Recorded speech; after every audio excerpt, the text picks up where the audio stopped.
Hey, what's up, Optimal Health Warriors? This is something new I'm starting. This is kind of like a new short version of the Optimal Health Show. It's kind of an in-between show where we actually discuss our latest articles published on ameerrosic.com. And today I have Matt Miller with us, and we're going to be discussing his brand new article, and that is Biohacking a State of Flow with Exercise.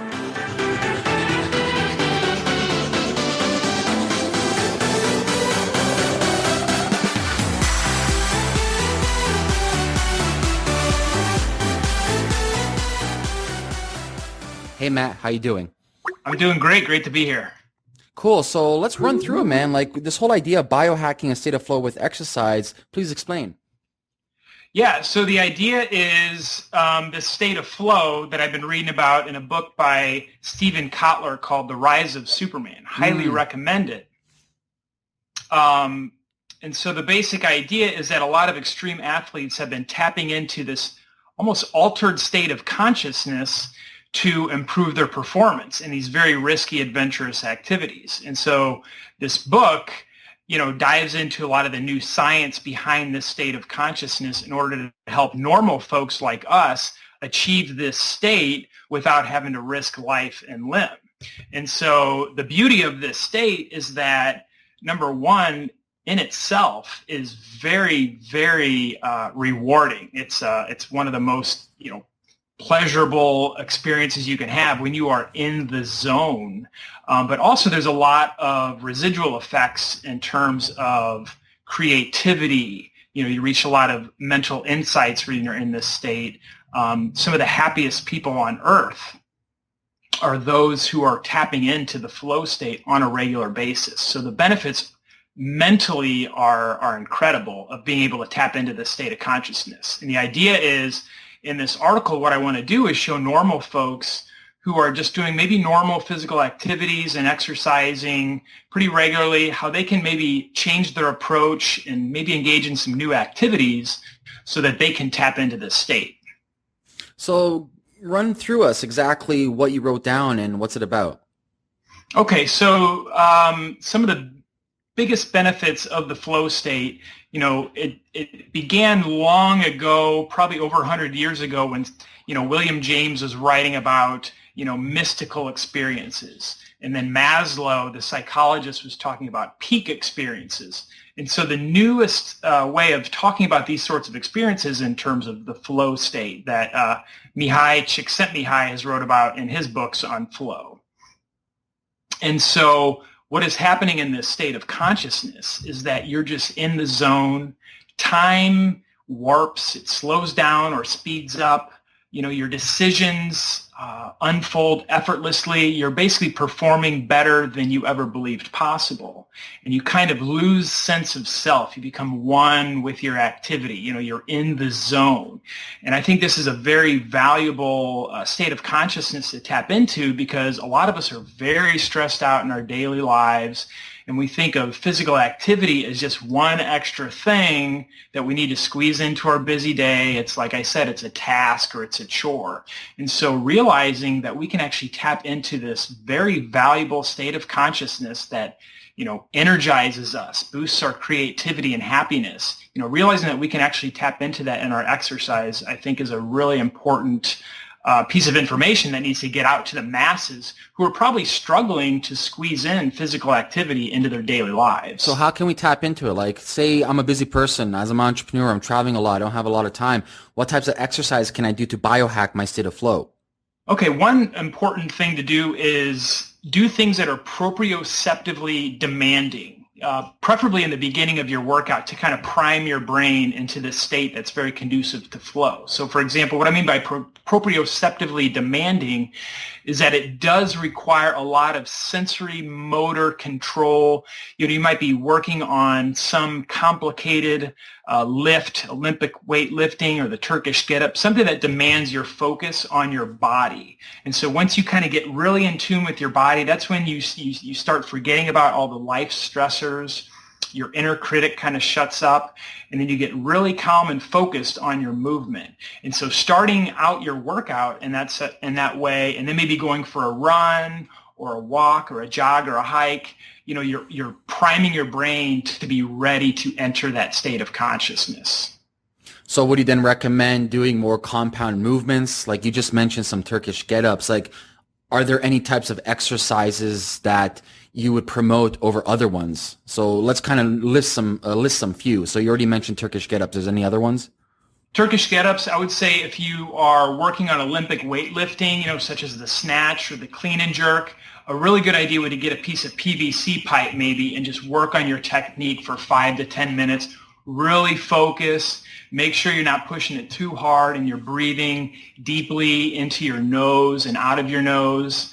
Another thing that I like to do is just work on my balance. So one thing that I have done is there's a trail that I really like to run, and there's a stretch that runs parallel to some train tracks. And so what I'll do is I'll actually get on those train tracks and try to run as fast as I can down the tracks, and I'm landing on every other wood plank. And I'm trying to go as fast as I can, and that kind of like drives my focus. I have to be very in tune with every step.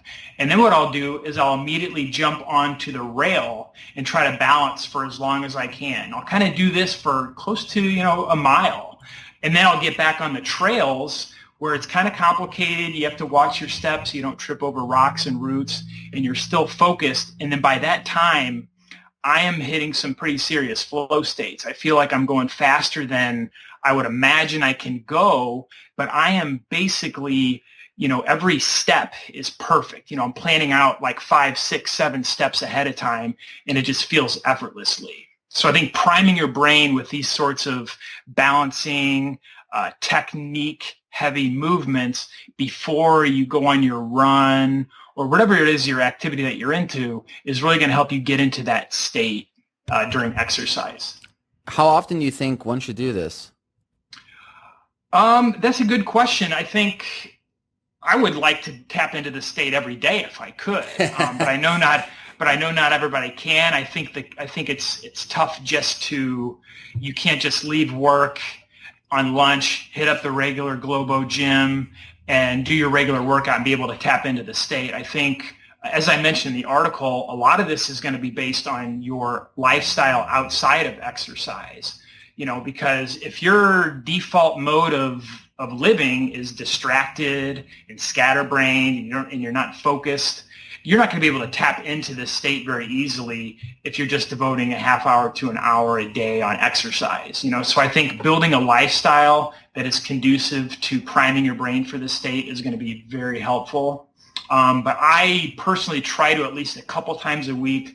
My workouts, ever since learning about this state, almost have a new purpose for me these days, where at least a couple times a week, my goal is not to lift a certain amount of weight or burn a certain amount of calories or any of these other kind of things that a lot of people are chasing in their exercise routines. What I'm doing is my focus is, okay, I'm going to hit some flow states today, and that's why I go head out to the trails, or I'll go for a run with my intention being that I'm going to focus on a mantra, or I'm going to really, really focus on my breathing, or I might even, another technique is to use binaural beats, which are, some sound waves that you can listen to that entrain your brain waves. I know there's a recent article on your site on that I would suggest listeners check out and see how they can maybe incorporate that into their workouts, because the flow state is associated with low alpha, high theta brain waves, which are pretty close to being in a very relaxed meditative state. And so if you can use binaural beats to induce those brain waves, to entrain your brain into that state, either before exercise or even during, if you're just going for like a steady state run, I think that can be very conducive. I've experimented with that a little bit, and I think I'm seeing good results from it. And one thing to notice that a lot of this science is very new. We're just kind of understanding what is going on in the brain during flow. And so some of my recommendations are hypotheses, because they haven't been testing binaural beats. They haven't been testing what is the right kind of brain diet that's going to help you to get into this state. But I think that's the research that's probably going to be coming very soon. What, the brain diet? What type of foods? Yeah, I think that's probably something that a lot of researchers are going to be looking at, now that we're becoming a lot more aware of how... Go ahead. I was going to say that probably has to do with like biophotonic research. Like if you're talking about beta and theta waves, you're talking about under 30 hertz. So like It's so many variables. Depends on how the fruits or the vegetables or the animals are raised, and on what frequency are they vibrant. It's funny though that you keep on mentioning that most of your state of flows are in the wild or in nature, not really inside of the gym. You're actually more attuned to earth frequencies, which range from 0 to 30 hertz. So it's not by coincidence that you're more gravitated towards outdoors and you get into an easier state of flow being outdoors. Oh, absolutely. I mean, I think it's partially just the visual and all of the sensory surroundings of the birds chirping, the rich visual environment that you find yourself in. And to be honest, Ameer, I actually hadn't thought about the kind of frequencies that are involved in nature. I know that there is, some awareness and some research going on about earthing, where the electrical charge of your body can be altered by being in closer contact with the natural earth. And so that might be another factor that could come into play that honestly I hadn't thought about until you mentioned it. Yeah, there's so many factors, man. Honest to God, I think a lot of this research is just being suppressed. There's old doctors, there's Dr. John Zimmerman, you have Dr. Robert O. Becker, even recently Dr. Jack Kruse, who's kind of unrevealing all of this old information.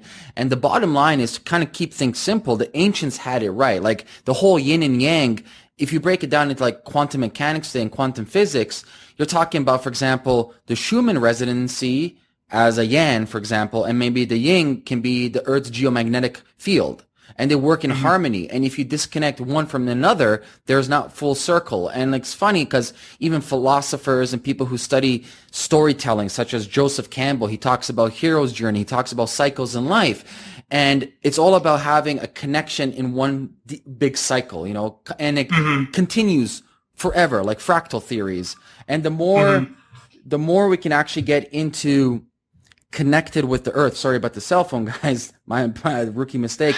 But the more we can get connected to the planet, whether that is barefoot walking, being in more oxygenated areas of the world, swimming more in salt water, getting more minerals, that's how we're going to become healthier. It's not going to be about, what foods am I eating or what supplements am I taking? Those are cookie cutter approaches. It's all about really living that holistic lifestyle and tapping into that state of flow. And as you mentioned, if you could have the possibilities of tapping into it on a day-to-day basis, why not? Oh, of course. And I think that's kind of the, I think a lot of us who kind of get into this, this health and fitness journey, a lot of it starts with the food and the getting the exercise. And then you start to realize how far you can take this, where you optimize your diet for focus and productivity. And then what I'm working on lately with this flow business is I want to optimize my workouts, not because I'm trying to get a six pack or get stronger, but because I want to have these peak experiences on a regular basis that are truly improving the quality of my life in very significant ways. Awesome. Well, Matt, I want to thank you so much for coming on this quick little mini episode that we have now, brand new to the Optimal Health Show. Where can people find more information about you?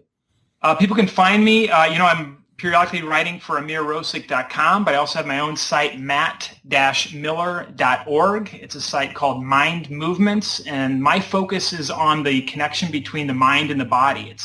I think it's a two-way connection. I think our bodily movements can profoundly affect our state of mind, as I've been discussing today, but also at the same time, I think it's important to have a healthy approach to exercise and physical activity, where you start to learn that there's a lot more to it than burning calories and getting six packs and building big guns, but there's a lot of mental benefits too. And those are the couple things that I really want to focus on my site. And I think that's the future direction that a lot of the health and fitness industry is starting to go in. I think it's promising. So again, it's matt-miller.org. You heard it, Optimal Health Wars. Go check out Matt's website. And if you haven't done it already, please head over to iTunes. Leave some 5-star reviews. Let's get the message out there, my friends. It's more than just food. It's more than just, changing your sleep. It's about living that optimal life, living that holistic life that you don't have to live with disease. You don't have to live with pain. You can live a kick-ass life and do whatever you want. Become healthy, make money, kick-ass in life. So go leave a review on iTunes. I will see you next week with a new episode of the Optimal Health Show. Stay tuned tuned for that one. That one's going to be crazy. We're talking about standing desks, high heels, chairs killing you. It's a crazy, crazy show, but stay tuned. Have a great day. Talk to you soon.